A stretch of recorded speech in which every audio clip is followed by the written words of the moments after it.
Hola, soy Azabache. No es normal que Venezuela viva en tiranía más de 21 años. De alguna manera, comienzan a surgir nuevos actores y movimientos políticos. Uno de los más destacados es Repúblicos.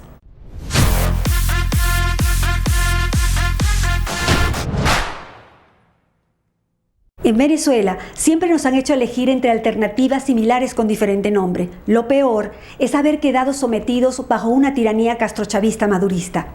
Mientras no existan alternativas distintas, nunca tendremos un verdadero cambio. Lo siguiente seguramente sería un estado transitorio que siente las bases para reconstruir una nueva república.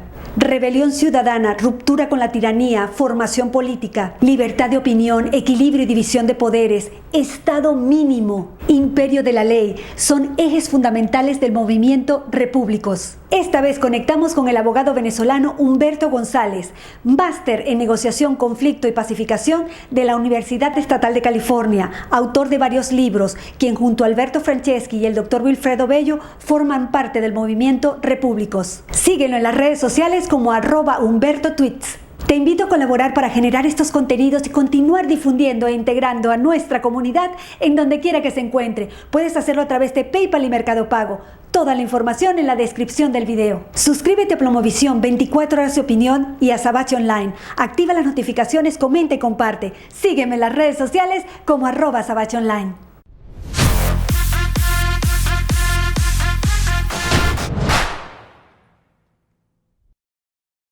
Bueno, y ya entramos en conexión con nuestro invitado Humberto González, guerrero de luz, repúblico, que te quiero mucho, de verdad que te agradezco el tiempo que me das para consultarte un montón de cosas. Y quiero comenzar nada más dándote la bienvenida y dándote las gracias por estar aquí, mi amor. Excelente, estoy muy contento de conversar contigo, Azabache, y bueno, espero que esta sea una nueva oportunidad para poder pues, tocar los temas que nos interesan sobre Venezuela y las cosas que están pasando, claro.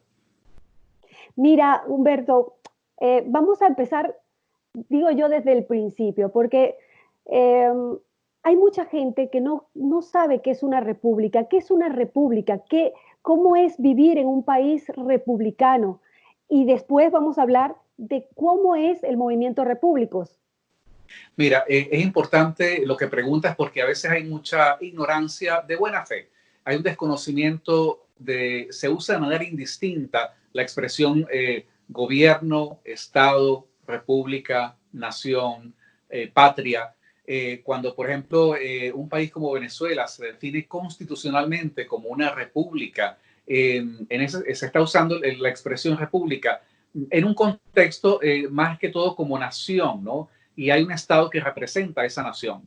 Cuando nosotros los repúblicos hablamos de la república, lo hacemos inspirados en la idea de república que tenían los griegos como sistema político, por oposición a la democracia. Entonces, cuando uno dice estas cosas, la gente se alarma porque dice, bueno, entonces la democracia pues es, digamos, el sistema donde la gente participa. Lo que pasa es que la democracia, según el entendimiento que tenían los griegos, se asimilaba a la demagogia.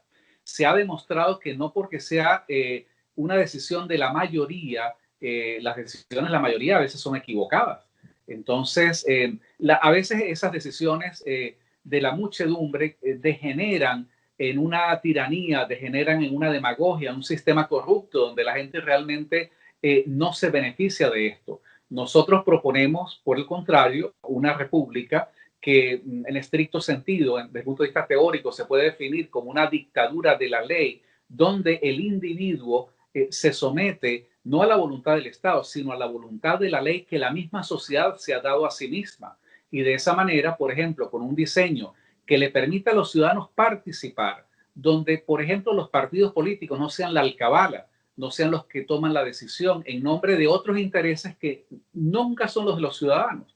Entonces, para nosotros lo importante es que haya una participación directa del ciudadano en la actividad política. Por eso, cuando nosotros nos definimos como repúblicos y no republicanos, el republicano es alguien que apoya la república. El repúblico es un ciudadano que se prepara, que estudia para ejercer la república, para ser parte de la república. Y desde esa perspectiva, nosotros, todos los ciudadanos, debemos prepararnos para ser parte de la república y para participar en ese ejercicio del poder, que sean, por ejemplo, los ciudadanos, no los partidos, que sean elecciones donde se participe de manera directa. Un sistema, por ejemplo, quizás el mejor ejemplo de un sistema republicano sería la República de los Estados Unidos de Norteamérica, donde curiosamente no es el voto popular, no es la mayoría popular la que elige el presidente. Es un sistema que ha sido muy criticado porque es un colegio electoral.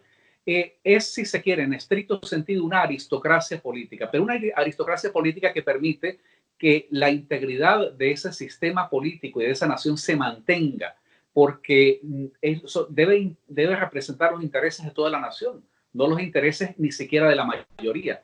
Entonces, en ese sentido, nosotros proponemos que a partir de la crisis que hay en Venezuela, se comience a pensar en un sistema político de república, por oposición al estado de partidos, que es lo que hemos tenido hasta ahora. Y te pregunto, ¿alguna vez Venezuela fue república? Mira, desde el punto de vista como nación política, Venezuela, por supuesto, constitucionalmente se ha definido como la república, es lo que conocemos como la República de Venezuela. Ahora, claro, pero queda el nombre nada más, porque de república... Pero no hemos tenido, lo último que hubo antes de Chávez era un sistema de democracia, una democracia de partidos. Y a esa democracia de partidos, que se llamó, desde el punto de vista de la teoría política, democracia representativa, porque en teoría eran los partidos, se organizan y representan a los ciudadanos. Por eso se habla de democracia representativa.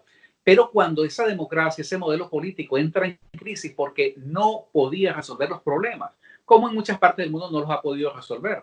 Entonces se comienza a cambiar, y desde un punto de vista retórico se habla de una democracia participativa. Pero claro, la democracia participativa era mantener el mismo modelo político de los partidos, pero la gente decía, bueno, entonces el problema hay que resolverlo con más democracia, que haya democracia interna en los partidos. El que haya más elecciones no termina en realidad por resolver los problemas. Lo que se requiere es de un sistema político que sea fuerte, que sea eficiente, donde haya, por supuesto, la participación de los ciudadanos, y donde efectivamente haya un equilibrio, una separación absoluta de poder. Ese es el otro componente importantísimo en la República, que tiene que haber una separación absoluta de poder. En Venezuela nunca ha existido, porque todos sabemos que antes de Chávez y después de Chávez fue peor.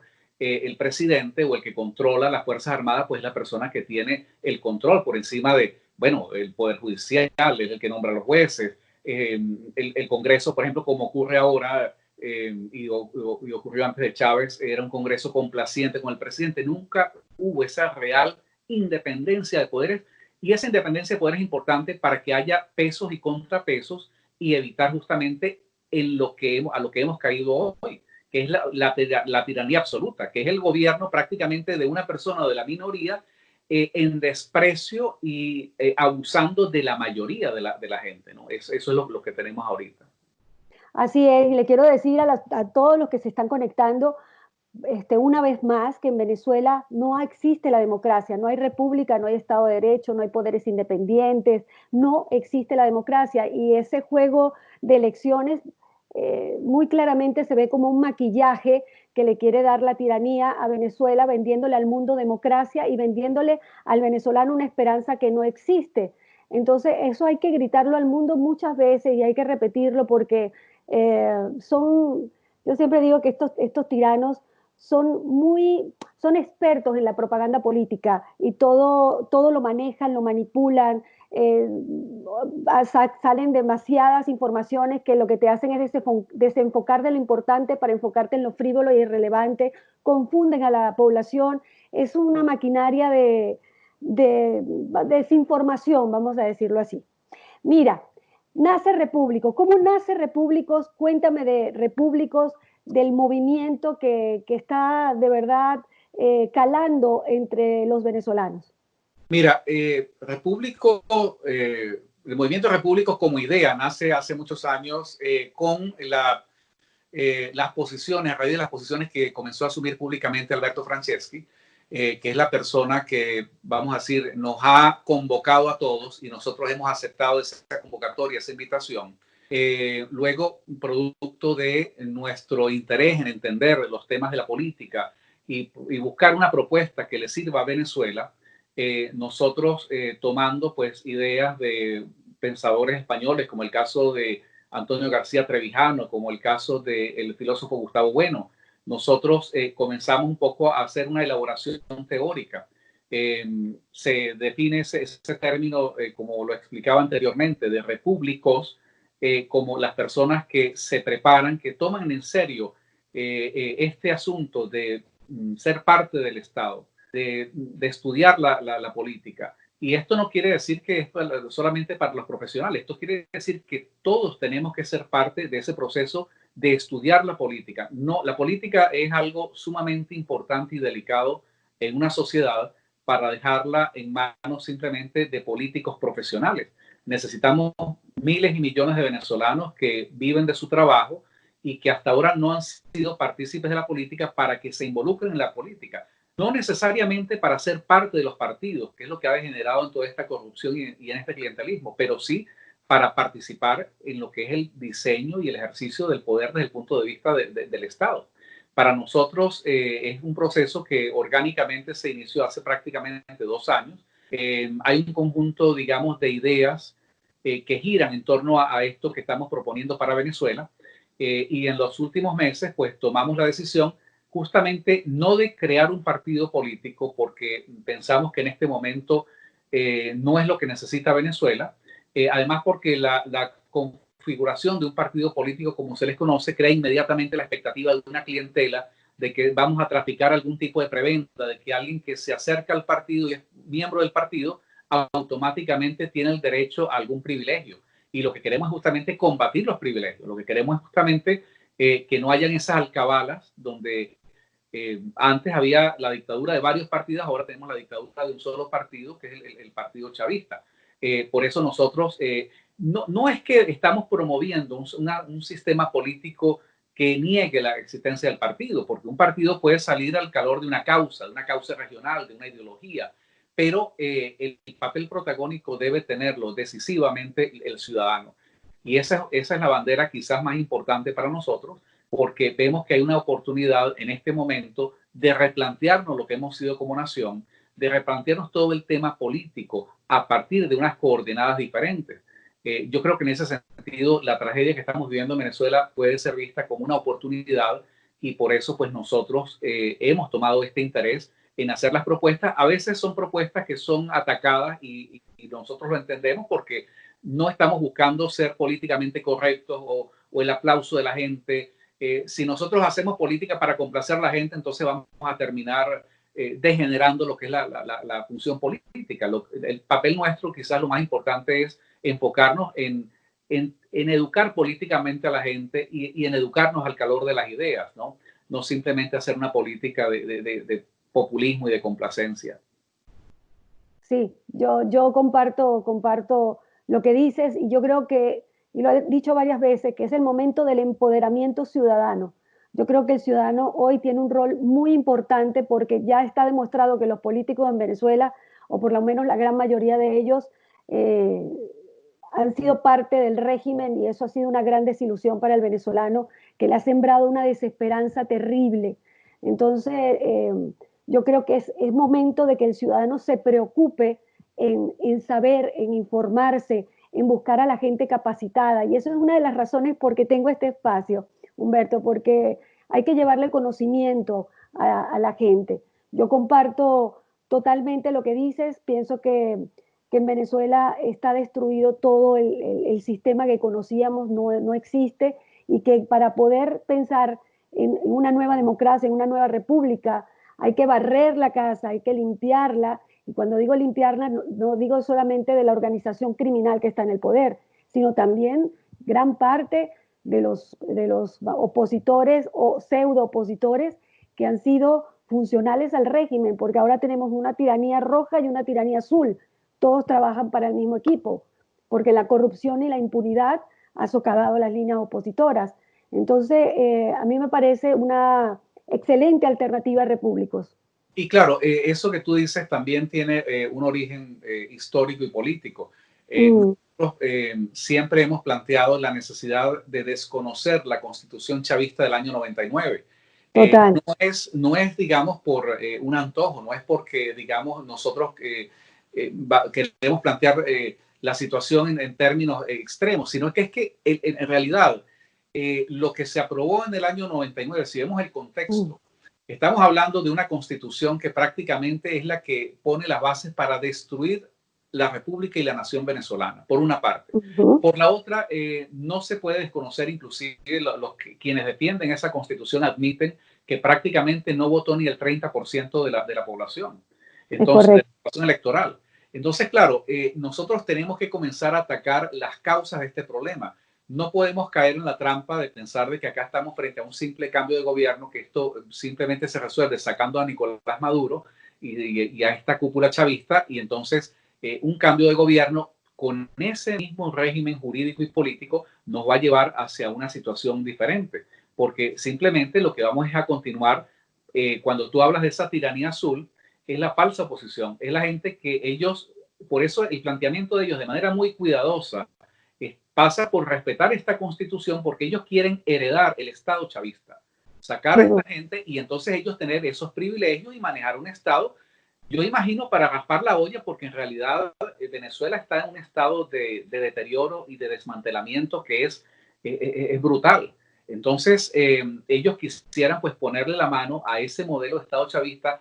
Por eso, de manera muy habilidosa, la falsa oposición evita hablar en términos de confrontar. Ellos hablan de, por ejemplo, una transición. Ahora, ¿qué es una transición? Una transición es un cambio que no está el cambio, sino es respetar el antiguo régimen político para ir a un nuevo gobierno donde esa estructura se mantiene, donde el Estado chavista se mantiene con sus mafias políticas, militares, financieras, y entonces ellos pretenden pues ser la cabeza de ese nuevo gobierno.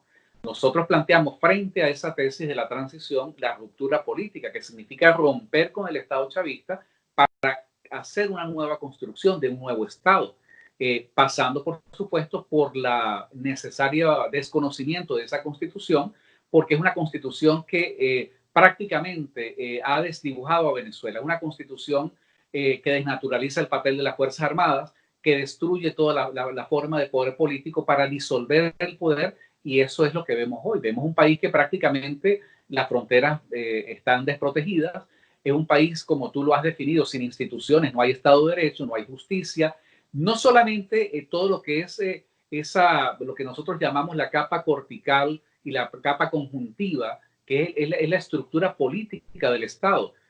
También lo que es la capa basal, que es el territorio, ha sido completamente vulnerado. Es posible que en los próximos meses Venezuela, bajo el chavismo, pierda esa parte importante del territorio Esequibo, con la complicidad y la complacencia de unas Fuerzas Armadas que han sido indiferentes frente a esto, pero también producto de un reconocimiento público que le hizo Chávez a Guyana.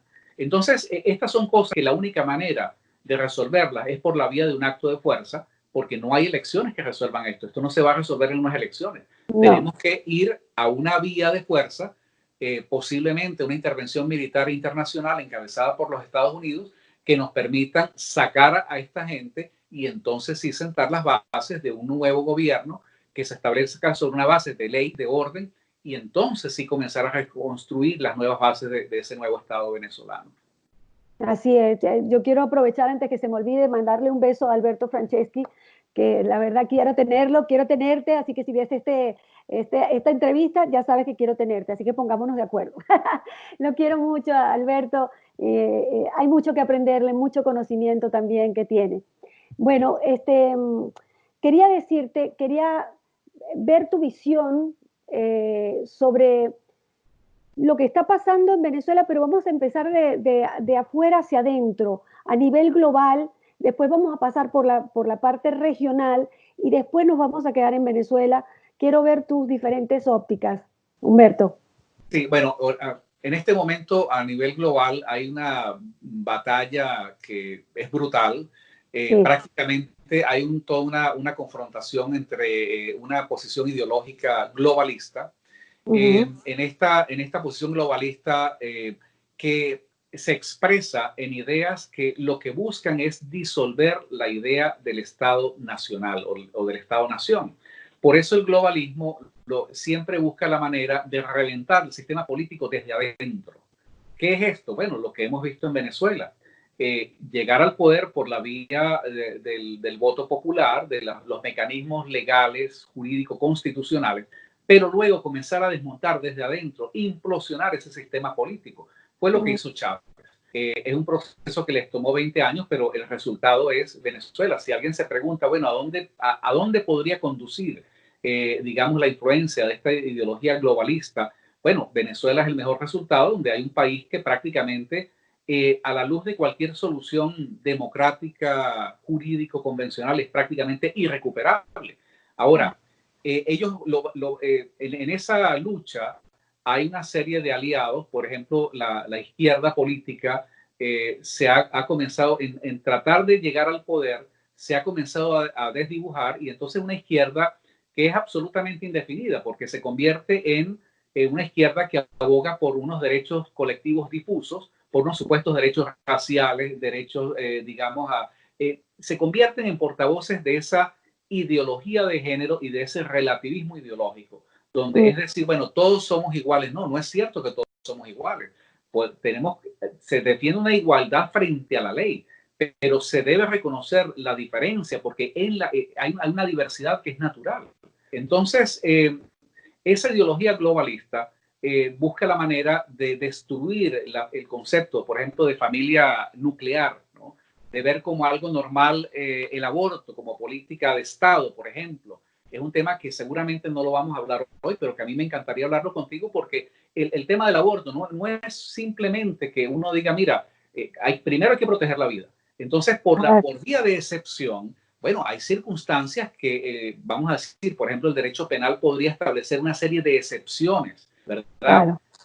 Una persona que ha sido víctima de una violación, bueno, habría que considerar, ¿verdad? Si es pertinente, ¿verdad? Que esa persona tenga un recurso legal para evitar ese embarazo, ese nacimiento no deseado. Pero no puede ser una política de Estado decir, no, está bien que vamos a promover el aborto como algo permanente, porque eso sencillamente va en contra de la esencia misma de esa sociedad política, de esa sociedad humana. Entonces, frente a esa política globalista que lo que quiere es someter a los países, someter a los estados, es lo que está ocurriendo en España, es lo que está ocurriendo también en Estados Unidos, donde comienzan, por ejemplo, ya pasó en Venezuela, destruir la historia, destruir los símbolos, buscar la manera de destruir la identidad. Entonces, en lugar de una identidad de nación venezolana, de nación histórica venezolana, se nos quiere meter de contrabando una ideología indigenista que prácticamente quiere justificar regresarnos a la época de las cavernas a vivir en Guayuco. Y eso no puede ser. Frente a esto está, digamos, la otra opción, que es la opción que nosotros identificamos como la opción patriota, que es la defensa justamente de los valores, en la defensa de la familia. Es una posición, en algunos casos adquiere, toma expresiones de movimientos políticos de derecha que se inspiran en ideas nacionalistas. Nosotros tampoco queremos caer en esa simplificación del debate de una izquierda y una derecha. Hay un conjunto de ideas que son fundamentales. La defensa de la vida, por ejemplo, el derecho a la vida, la defensa de la propiedad privada, son ideas ejes, por lo menos para nosotros como repúblicos.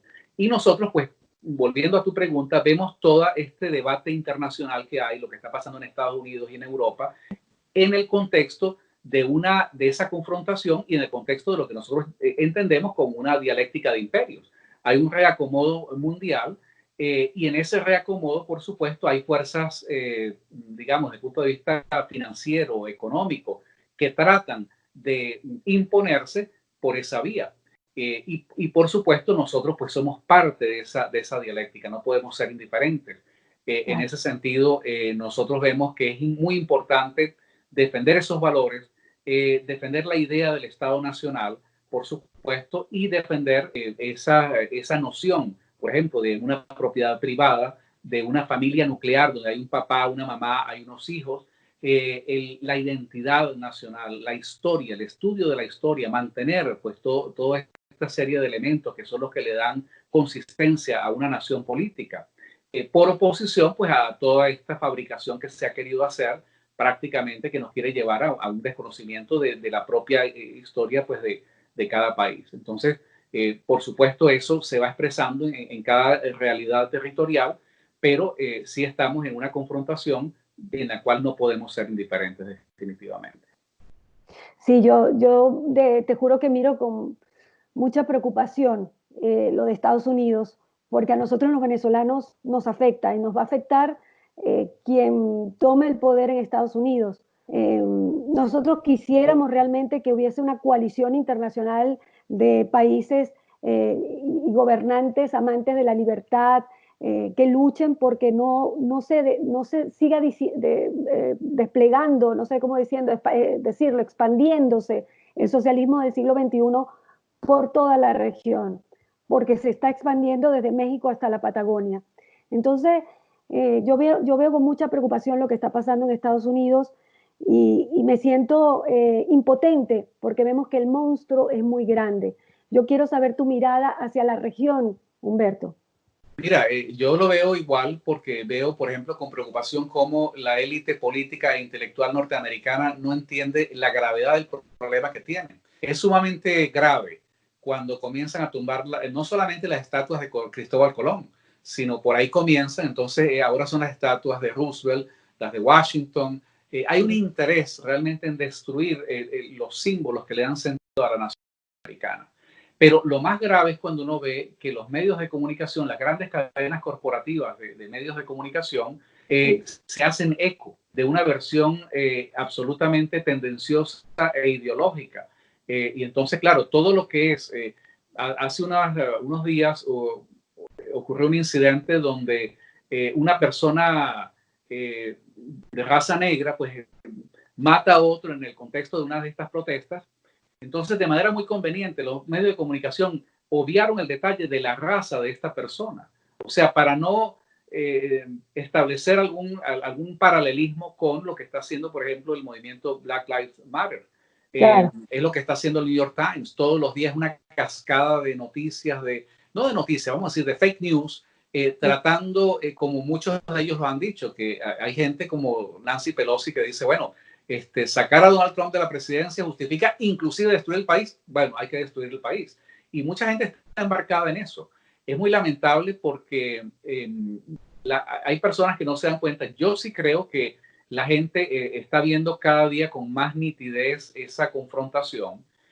Sin duda hay una razón por la cual Donald Trump tiene todavía un apoyo importante en la sociedad norteamericana, porque justamente representa es esa confrontación con las ideas globalistas. Y yo lo puedo decir porque tampoco, digamos, yo estoy para rendirle tributo a alguna posición política interna en los Estados Unidos, pero yo creo que la posición de Donald Trump en bastante sentido es muy similar a la de Vladimir Putin en Rusia, en el sentido de buscar una conformación que sea más nacionalista, más patriótica en defensa del Estado para proteger a la nación. Y yo creo que no es casual que se trate de acusar a Trump de ser un presunto espía de Rusia o de que él está siendo manipulado por Putin, porque es que en realidad el enemigo, desde el punto de vista geopolítico, que debe tener cuidado Estados Unidos es China, no es Rusia. Pero acá, de manera tendenciosa, los medios de comunicación y los analistas políticos dicen, no es China, es Rusia. Y yo creo que es una fabricación, porque en realidad yo creo que Estados Unidos puede explorar, hay más, desde el punto de vista de la geopolítica y de la política internacional, hay más áreas de entendimiento entre Estados Unidos y Rusia que entre Estados Unidos y China. Entonces yo creo que ese es un tema que los norteamericanos tienen que planteárselo sin ningún tipo de complejo. Yo sé que, por ejemplo, en el caso nuestro en Venezuela es un tema también sensible porque no se puede ocultar que los rusos, Putin ha sido instrumental para ayudar al régimen de Maduro, pero hay que entender las definiciones fundamentales en la política. Los estados no tienen amigos, tienen intereses.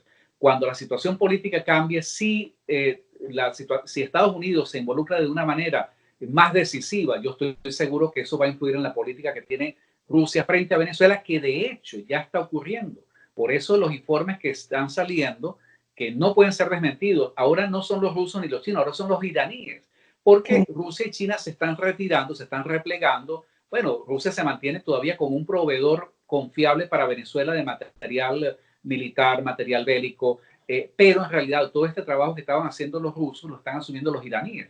Entonces, esto un poco para significar que no podemos plantearnos los venezolanos el tema de Rusia con complejo, ¿no? Sino entender que es parte de un juego geopolítico, y yo estoy seguro que en esta dialéctica de imperios, una vez que esta situación se defina, Rusia va a entender que tiene que hablar con Estados Unidos el tema de Venezuela, y seguramente es como va a ocurrir, ¿no?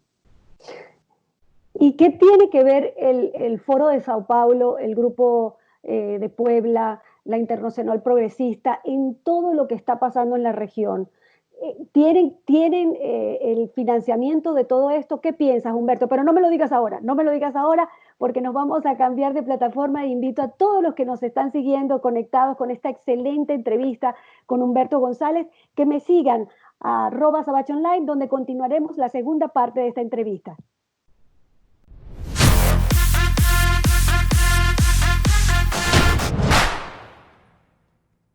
Muchas gracias por mirar. Te invito a ver la segunda parte de esta entrevista por @sabachonline.